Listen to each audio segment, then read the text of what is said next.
My name is Percy Jackson.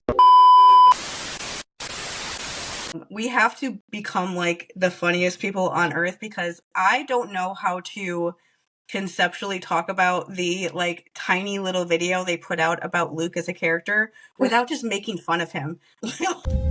There's a long list of things that drives Luke to be doing what he's doing. He, more than anyone, has seen firsthand that the gods really don't care. He just wants to free everyone from the grasp of the gods, and I think he believes that the answer to that is Kronos. The Great Awakening has already begun. Yeah. Like, what do you mean? And so one of the things that's happened the last couple of days, and I'm sure it will keep going throughout like probably this whole week, is yesterday, which was Sunday, the official Percy account on Instagram put out this short little video kind of summing up Luke as a character. They put out a video about Clarisse today, and so I'm sure that as the week goes on, they'll do all the other characters for the rest of the week. But like Luke's was just so funny, because I can't take what he says seriously, because he's just an edgelord, and it's fun for me to see them like putting stuff like this out as like promotional stuff for the show, because it tells me that people like us are like on the right path when it comes to how they're writing Luke. Like our friend Tatiana posted on Threads today about how she's gonna be like Luke's biggest hater, and Becky replied being like, yes, you will. And like do it. I'm like, it's always fun. Yeah. Every time they say anything or anything happens with him in the show that like goes along with how we see him, it'll just be very, very nice to like see that finally happen after all these years of people arguing with us about us being wrong, and like seeing things not in that way, I guess. But this little video thing, the thing I thought was that actually like made me like laugh out loud when I first watched it was the voiceover thing of, there's like a voiceover, like they're doing like little interviews with the cast, where like the cast are talking about their character and what their character kind of does in this season, while they show like some tiny little scenes from the season along with them just doing promotional stuff. And the thing that I thought was so funny is that Charlie says, the thing that he says is that Luke thinks that he's here to like free everyone from the gods, and the next line he says, and Luke thinks that the way to do that is through Kronos. And I was like, excuse me? Like, hold on. Can we just go back? Can we like rewind for a second? Luke's way of thinking that he's going to free everyone from the gods is by making another god be the more powerful one, but it's the god that is like friends with him, and so in his mind, and so he gets to have a position of power. Here's the thing is, like, people make such big distinctions between the Titans and the gods, and like, yes, there's different words for them, sure. And like, it's considered, I mean, the title is more, I don't know if genealogical is the right word, but like based off of family order than anything else.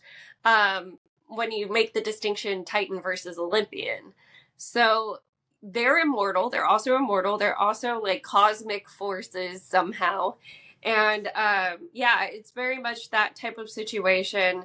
There's great irony in so much of what we see from Luke this like already, because there was a clip in that of him talking about the Great Awakening has already begun, and like I mean, so in book 1, I've talked about this I think on the podcast before. Chiron very clearly tells Percy like, oh, the Golden Age is a misnomer because, you know, like it's basically propaganda, the whole idea that it's you know, people didn't grow old and die, or they died like going to sleep and stuff, because that was the time before Prometheus gave humans fire. And so when you think about that, Prometheus giving humans fire, that gave them like every single knowledge, every single technology in a way. And so awakening and then that being contrasted, and it's like really the only person waking up is Kronos. Like the son of Poseidon. Sorry! To be serious for a second, Luke, the way that he dresses, I think is very interesting because to me, Luke is trying to appeal to white supremacy by going with Kronos and believing that if he just like is friends with another more powerful being, that somehow all the other issues that happen won't happen again. That's literally that's the entire world. That's all. Whenever people do that, it never works out the way that you think. And he realizes that really late on, but he at least realizes that.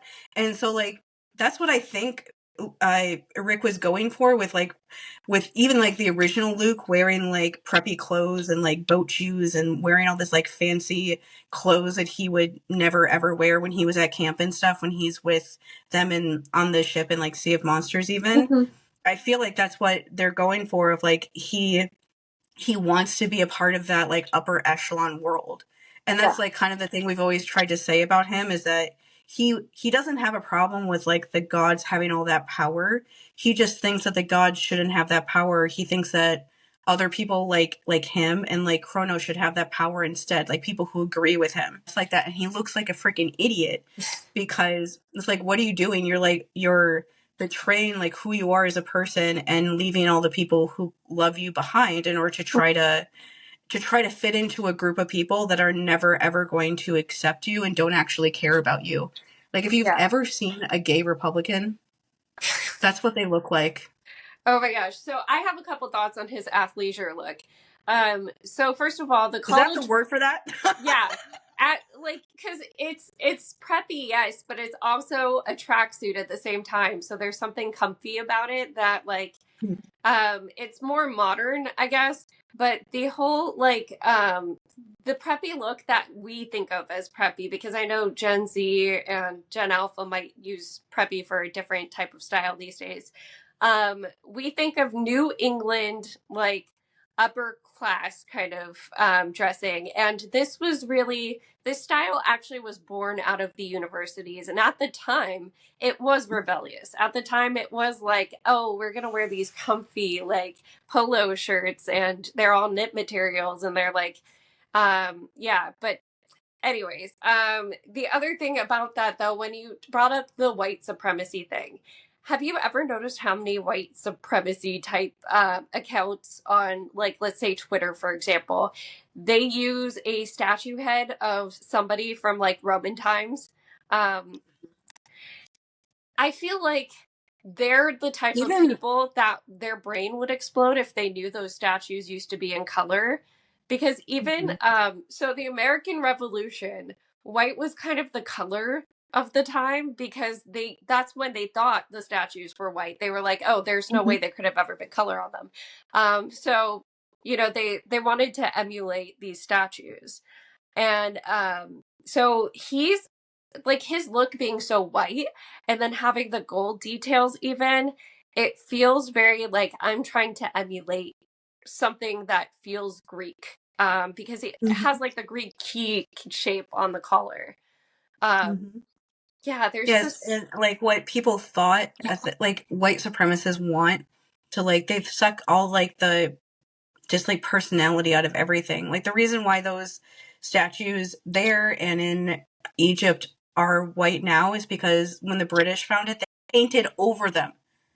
Like when I found that out, I was like so horrified. I just sat there and stared at my computer for like 10 minutes watching like a documentary about it. And I was just like, I cannot believe that those used to have like beautiful colors and the British just paint. How do you have rated on some of them? Like on some of them, like how do you have the right to like find another culture's art and just decide that the way that you think it should look like is the way that it should look and just paint over what they did?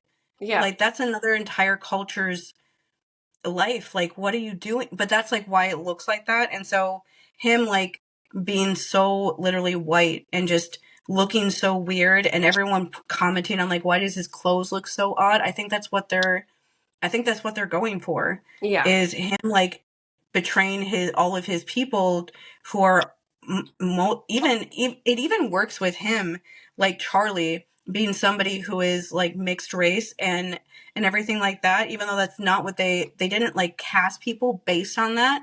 But the fact that he is very similar to me about how like Annabeth being black makes everything about Annabeth a better character. Thalia being black makes her character much deeper and much more interesting and things like that. In the same way with him being somebody that is literally like kind of like towing the line between two cultures, and then feeling like he probably doesn't belong in either. And so then when he gets old enough, deciding to join somebody as horrific as Kronos so he can have like the power that he feels like he didn't have access to because he's not white enough in like the most of world in order to get that power. That just like makes so much sense, even if it makes his characterization, I think, a deeper characterization of why he was like looking for, because really the character of Luke is somebody who's always looking for somebody with more like authority or power than him to approve of him. He wants so badly for people in positions of power to like want him to be good and want them to be happy and want to give things to him and wants that approval so bad. And that's where all of this stuff really comes from with him. And it's very interesting how the cast ended up working out, that it makes a story that I thought was interesting enough already, but it makes it way more like complex and just interesting to think about. And that's like a lot of like the seriousness of what Luke is doing, but also him sitting there with his like white vest, talking to the sarcophagus of Kronos, being like, "This is the great awakening. It's already begun. They're all waking." Are you kidding me? Who are you? You are a podcast bro sitting here being like, "I'm waking everybody up to the reality. Everyone's asleep and they don't realize what's really going on." The Great Awakening has already begun. With Luke and the Luke scenes, I would say the only other thing is we got wrong. The like Black Rock thing was the sarcophagus, and that was a big change from the book, so that's why it was a little unexpected. Where it's now like stone with like inlaid gold, and kind of like, oh, what is that Japanese practice? It like goes viral every once in a while. Kitsugi, I think it's called. Yeah, where they like repair things with gold. And so it kind of looks like that.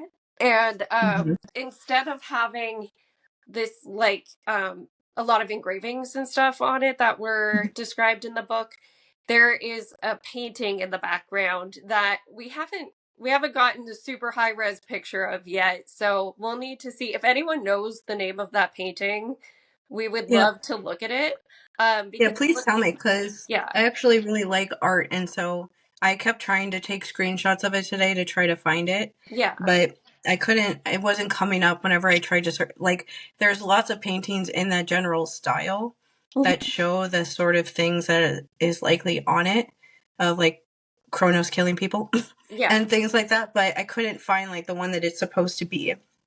I love art stuff, so I just want to know what that is.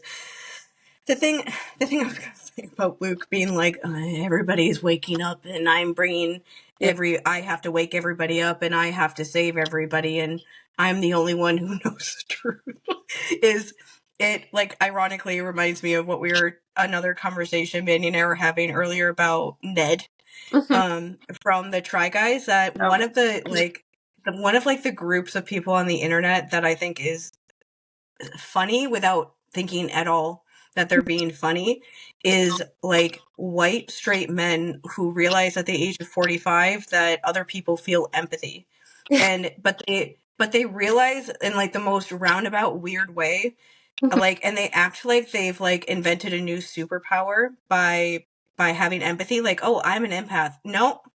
Everybody feels that normally. You've literally not felt that your entire life because you had something wrong with you. I don't know what that thing is. I don't know why you were acting that way. But like you figuring out this long, it doesn't take everybody this long to figure out that like other people also are going through hard times, and so maybe I should give them a break, or like to think about other people besides you. And so that's what this with like Luke makes me think of like, he feels like all jaded because he was personally hurt by the gods, and he's like, oh my god, I need to go out there and I need to tell everybody that the gods are horrible because no one else has figured this out but me. Mm-hmm. And it's like, I'm pretty sure that everybody knows that. Like, hey, even the beginning part of this video where he was like, Luke knows better than anyone how bad that the gods don't care. And I'm like, Luke's story is obviously not great, but like, how is it any worse than anyone else's story? Like, Yeah. even in like the TV show version life, Percy grew up thinking that he was hallucinating Mm-hmm. because his dad got his mom pregnant when she was 19 and then left her to deal with that. The most powerful god has been stalking him since he was a young child. Yes. Like, his entire life, Zeus has been stalking him the entire time. He grows up thinking that he is severely mentally ill and hallucinating because everyone around him has to gaslight him because if he figures out who he really is too soon, Zeus will kill him. Cool. All of that is because of the gods. Like, Poseidon just leaves him to deal with that. Nico spends his entire childhood in a casino and got his entire childhood before that erased from his memory. Mm-hmm. Like, Thalia has to run away from home because her mom is an alcoholic that was left by Zeus and has to live in a cave by herself for like a year before she gets any help at all, and then is sacrificed because of your stupidity. Like, every single person you can think of, like Annabeth running away from home when she's 7, even just like the other kids at camp that you don't know very well, none of them have like a good story. And it's just so funny to me that he's like, oh, well, because something horrible personally affected me and I went on a quest and I didn't get like Ladon's teeth or whatever he needed to get. I forget what it is now. It doesn't matter. But it's like, because this personally affected me and I'm angry, I now have to like save everybody because obviously everybody just doesn't realize that the gods are bad and they need to turn against them. And it's like, no, everybody knows that guy. Everybody knows that dude. You've been trying to suck up to your dad while also being so angry at him all these years and just the gods in general that you may have just now realized that they don't care to the level that they don't. But everybody else knows that. They're just not willing to like annihilate people, their own people, in order to gain some power. They know that the gods suck. They just want to help each other instead of being like, I need to wake everybody up.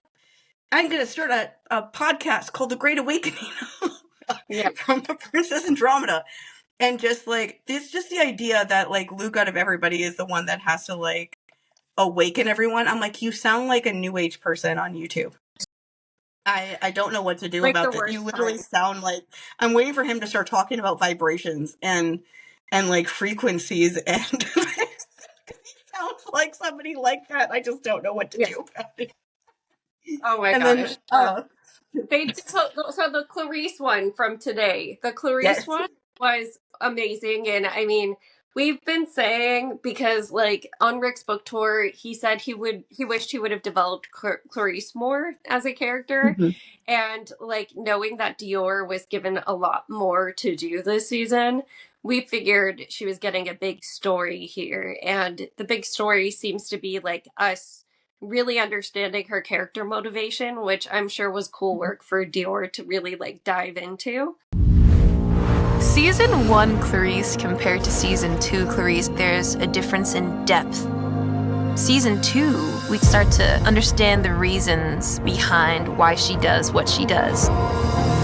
Where she starts and where she finishes is night and day. Today, we sail into glory! She's my inspiration. Yeah, I will remind people, and I think I still have this clip somewhere in my phone, so I'll find it.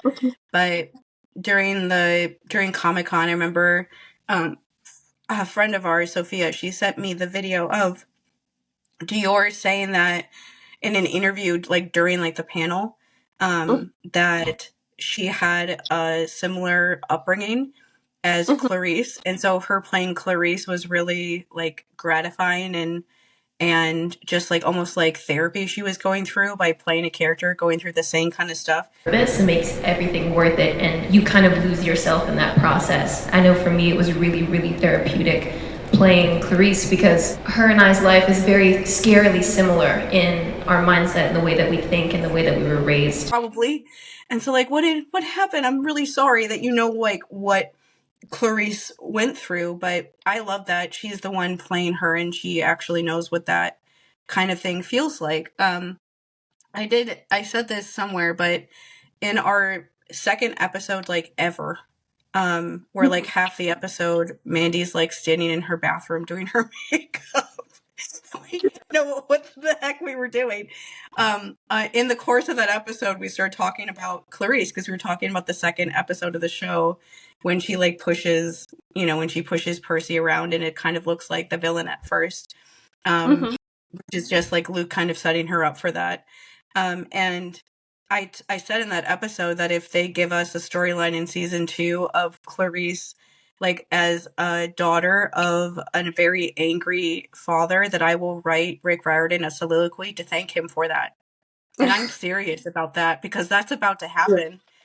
And I'm quite sure that that's what her, like, even just the video that they did of Dior saying that like Clarisse, you learn like why Clarisse does the things that she does is because she's trying to please her dad. Like that's why she's such like a like doesn't like Percy on and off. It's not that she doesn't like Percy, but Percy's like the kind of like the personification of everything against what Aries wants. Like one of the lines from the trailer that when I heard it, I was like, that's just Sally Jackson, is him saying the line that I mentioned in our last episode. He says like, we take care of each other. That's what real heroes do. They take care of each other. That's what real heroes do. And when I heard that, I was like, that's Sally Jackson, especially after her like bringing Tyson in and taking care of him. I'm sure that's Percy trying to defend Tyson in some level too, but beyond like trying to get them to help Grover and stuff. But I'm like, that's just Sally Jackson being a good human being and teaching her kid to have like lots of empathy, because that's what that is. But that's what Percy is like. Like he wants to help his fellow demigods. He doesn't care about the gods being mad at him. He's willing from the moment he gets at camp, he starts yelling at Dionysus and like turns down going on a quest. Like imagine anyone else in this book series at the age of 12 having like Dionysus and Chiron show up and be like, you need to go on this quest to save the entire world, and him being like, no. The fate of the world hangs in the balance. You will accept this quest. I won't. Stays like that consistently through the story is he puts all of his loyalty that people talk so much about goes towards the other demigods, the other people like him. That's who he cares about. And so for somebody like Clarisse to see somebody like Percy being like, no, like, what are you doing? Why are you doing what your dad wants on this quest? Why not go and help Grover? Grover hasn't done anything to you. He probably somewhat helped her get to camp, or was at least nice to her when she was there. And she has to like tell him no and things like that.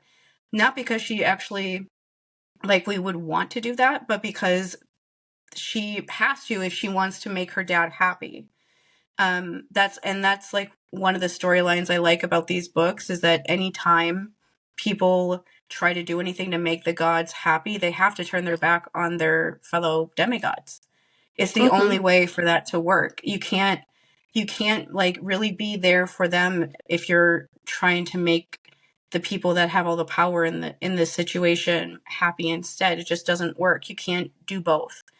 And so at a certain point in this season, she realizes, like, what am I doing? Like, my dad treats me horribly. He doesn't care about anything that I'm really doing. And here's actual people in my actual life who do still care about me, even though I haven't been that nice to them. Like I'm sure she is at the end is like, I want to make it up to you guys. Like, to connect something that I wanted to talk about. I realized when I was editing our last video that I like half told like the speculation story, but I didn't really tell the whole thing. But like I was thinking about this thing with Clarisse today, that it kind of makes sense. I was talking about a speculation I had that at the end of the season that they break onto the Princess Andromeda to try to like sneak onto the ship and steal the Golden Fleece from Luke before he realizes, and then they end up like having to run around the ship, which is why they're all running everywhere. but they obviously, I'm guessing that the general thing is they get off the ship and they get the golden fleece and steal it right from underneath him and take it back to camp. And we, as the audience, would think that, you know, everything is fine now. Like, they got the fleece back, they put it on Thalia's tree, everything's going to be good, like how the book actually goes. But then because they're setting up for Titan's Curse, they have, you know, Luke end up showing up at camp to kill all of them as like revenge for taking the golden fleece from him and like ruining his plan, embarrassing him like that. Because it makes sense. Like the big battle with him on the ship in the book is him just getting revenge on Percy because he's mad that Percy got away with the golden fleece. And so this is just him doing the same thing, just in a different place that makes it much worse. And so when I was telling that speculation last episode, I was like, I never explained how Luke has the golden fleece in the first place. Because they obviously end up on Polyphemus's island. They have it. So, like, how would he get it? And so it made me think, like, maybe something that, like, Clarisse does or did in the past or something in like, early in the season. Maybe that helps, like, Luke's people that are stalking them this whole season, like Allison and Chris and stuff, find them and steal the fleece once they get it back. Like, they could even do the whole thing with Polyphemus, that when she's, like, yelling at Polyphemus, that blows up their plan more than it does in the books. And that, like, gets Luke and his people to catch them and steal the golden fleece from them, where they're left being like, okay. And I could see her, like, wanting to help and be like, yeah, let's go and get it back, so that we can fix this. And I could just, it just feels like that sort of thing is what's going to happen, of her realizing, like, yeah, how Percy's wanting to do things is actually the way to go. She was just mad at him because that her dad wouldn't want her to do that. But it's like, well, my dad sucks. So like, why am I listening to him? Like, people who he doesn't like are probably good people. That's usually a general rule of thumb. When your dad's really angry like that, usually the people that he doesn't like are the people you should talk to instead. Honestly. Yeah. I mean, like, Ares yeah. is kind of the laughing stock of the Greek gods, too. So you can see him having more of an ego, so, like, because everybody is already on him all the time. And it's like that tough kid exterior of, like, okay, well, you all hate me already anyway, so I'm going to be really, really terrible. Yeah. And for me, as someone who grew up with a dad like that, one of the things that happens when you have not just a dad, but I can talk about this because this is this story of being like a daughter of a dad like that. They first off never know like what gender they want you to be. Like, my dad like talked about me as if he wanted me to be like a girl and didn't like that I was more feminine, but at the same time put me into like every single sport ever. And didn't want me to do like the more stereotypical feminine things I actually wanted to do, like piano lessons and like dance and stuff. And over like the sports he wanted you to do, like the idea of what they want you to be like, just even with that is so confusing. And you see that with Clarisse, like in the book, she's like more plus size actually than Dior is, but so that's also added on with her character too. But she just is like, she dresses more like masculine, I guess you could say. Like, she doesn't really do a lot of like stuff with like her hair or her makeup or whatever. She just like puts her hair back where it won't be in her face or whatever. But she is more like a masculine sort of character. And it's one of those things when you see Ares, especially if they keep the part where Ares says, like, I should have just given this to one of my sons instead of like my daughter. That's just like something that dads like that do when you're their daughter. They always change their mind about if they're happy or not that you're a girl. And they just really hate women, honestly. And so the way that they talk to you is just the most like misogynistic stuff you can really ever hear is from people like that. Because they just don't like women. And so they see you as like less than just because you're a woman. Like a lot of people who have a dads like that, they're sometimes nice to you when you're little. And then when you get to the age where you start like, when you're like 9, 10 or whatever, where you start like talking back like all kids would, then when you start like resembling women that they actually know that they've argued with in their life, they don't like you anymore. That's like a common thing that happens with a lot of daughters of parents like that. And so, especially dads like that. And so I really like seeing just the little, like tiny little glimpses that they gave of her. Like there's a scene in this little video of her like in the big house, and it just looks like her perspective of when she got given the quest and she's supposed to be doing all these things. And it feels like it's showing just how kind of like overwhelming all this stuff is for her, of trying to figure out what to do. And that's like what I am looking forward to the most with her storyline, is because when you have a dad like that, you can't really like tell people what you're going through, because you can't like show that you're not happy, or you can't like show like weakness. You can't like show that you don't actually want to do what your dad wants you to do. You have to act like, you have to like pretend. You have to put like that mask up all the time so that they don't find out. And you like think that if you just do it enough that they'll eventually be happy with you. And so I really like the idea of them showing somebody like Clarisse trying to do that, like trying to be like the best Aries child you could imagine, trying to be everything that Aries would want her to be, and just like never show any weakness, never show any signs that she's not actually happy doing any of this. And just like how much pressure that actually is, because it's a lot.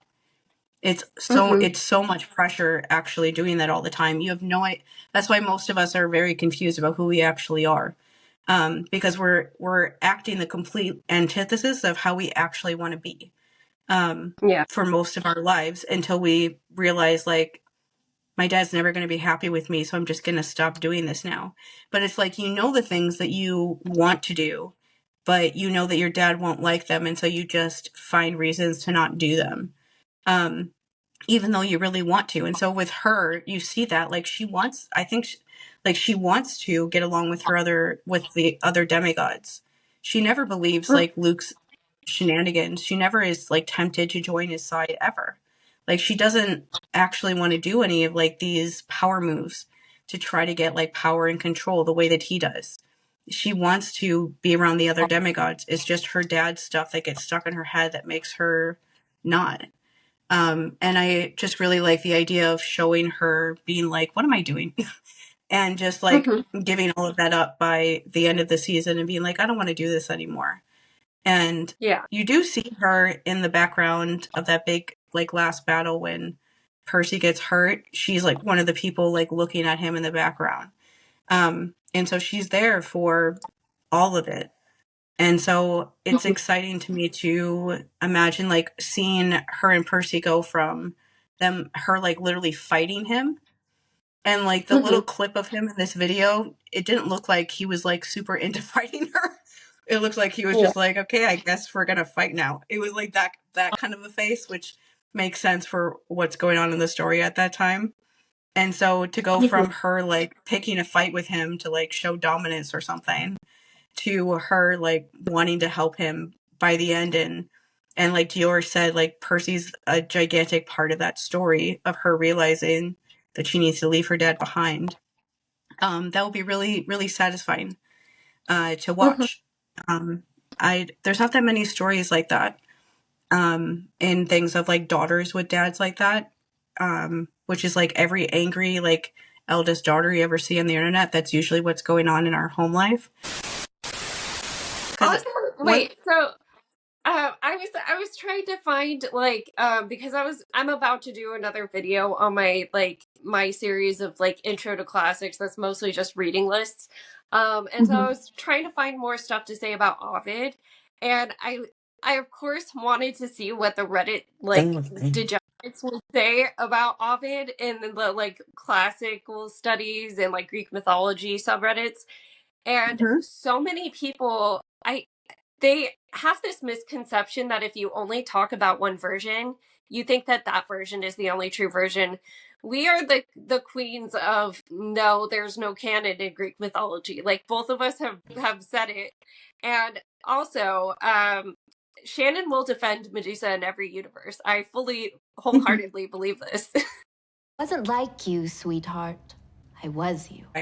I like what she represents. She basically represents people who get used because you have something powerful, but then other people, men in her iteration, but it can be anybody, can come in to try to take that and try to take all of your power away from you. And so hers is really a story of someone after that happened to them, people instead like giving her her power back by her being a lot more known and remembered than the people who did that to her. Because people like, there's so many different versions of her myth now.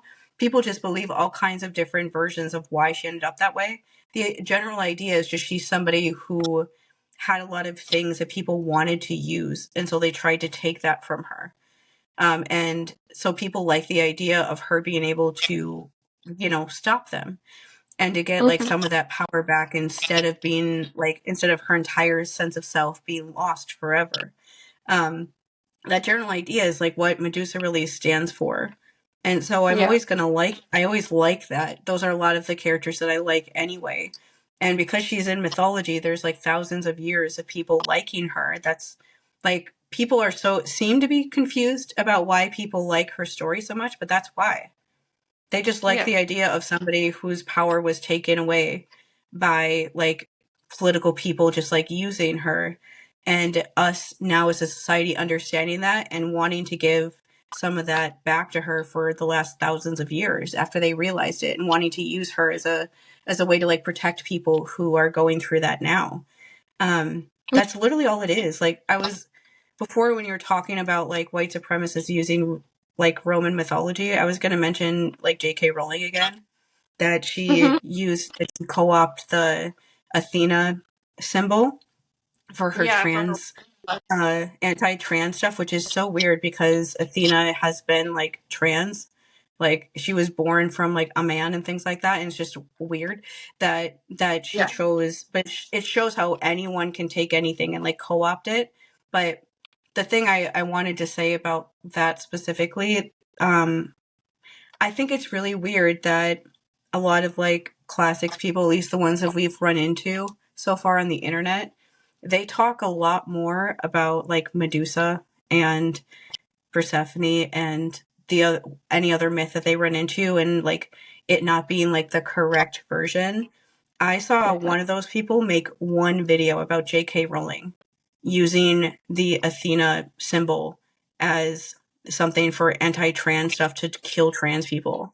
I was like, why have all of you been incessantly talking about how people don't know the right stories of all these myths, but somebody like her is using that symbol to raise money to destroy trans people's lives and make it illegal for them to be outside and exist as people?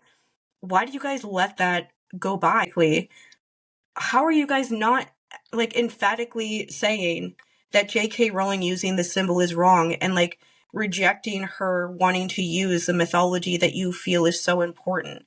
Like how is it that not the most important thing to fight against? How are you not posting about white supremacists co-opting these different mythology figures and like Roman stoicism and all the sort of things that they've been doing for however many decades now to be literal Nazis? Like, how are you not doing that, but instead you're going after people who like Medusa and Persephone and Hades retellings, like, and Percy Jackson?